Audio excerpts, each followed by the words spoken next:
বৈষম্যহীন এক বাংলা গড়ার যে স্বপ্ন জাতির জনক দেখেছিলেন, সে স্বপ্ন বর্তমানে অনেকটাই মলিন বলা চলে। সরকারি চাকরিতে কোটা বৈষম্যের বিরুদ্ধে সাধারণ ছাত্রদের যে শান্তিপূর্ণ আন্দোলন চলছিল, সেখানে নানা শক্তির ইন্ধনে ছাত্রলীগের হামলায় তার রূপ নেয় এক সহিংস আন্দোলনে, যার রেশ ছড়িয়ে পড়েছে গোটা বাংলায়।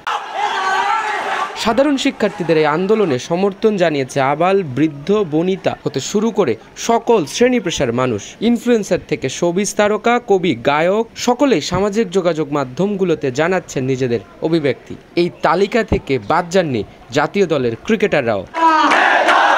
শিক্ষার্থীদের উপরে হামলার পর শান্তিপূর্ণ সমাধান চেয়েছেন ঢাকা বিশ্ববিদ্যালয়ের ছাত্র তৌহিদ হৃদয় এবং জাহাঙ্গীরনগর বিশ্ববিদ্যালয়ের সাবেক ছাত্র মুশফিকুর রহিম। তাদের বিশ্ববিদ্যালয়ে চলমান রক্তপাত বন্ধের আকুতিও জানিয়েছেন তারা। হৃদয় মুশফিকের এই পথ অনুসরণ করেছেন অন্যান্য ক্রিকেটাররাও। জাতীয় দলের ওপেনার তানজিদ হাসান তামিমও ছাত্র সমাজের সাথে একাত্মতা জানিয়ে লেখেন, টেকনাফ থেকে তেঁতুলিয়া কোনো রাজপথ আর আমার ভাই বোনের রক্তে রঞ্জিত না হোক, সঠিক পদক্ষেপ ও যৌক্তিকতা বজায় রেখে সবকিছুর সমাধান হোক।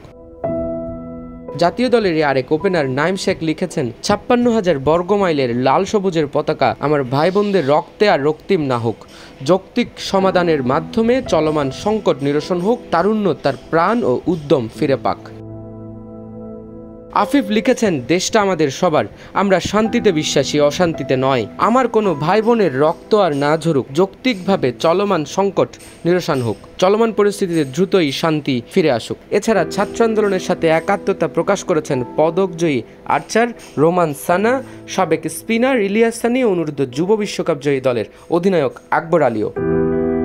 Desk report, news now sports.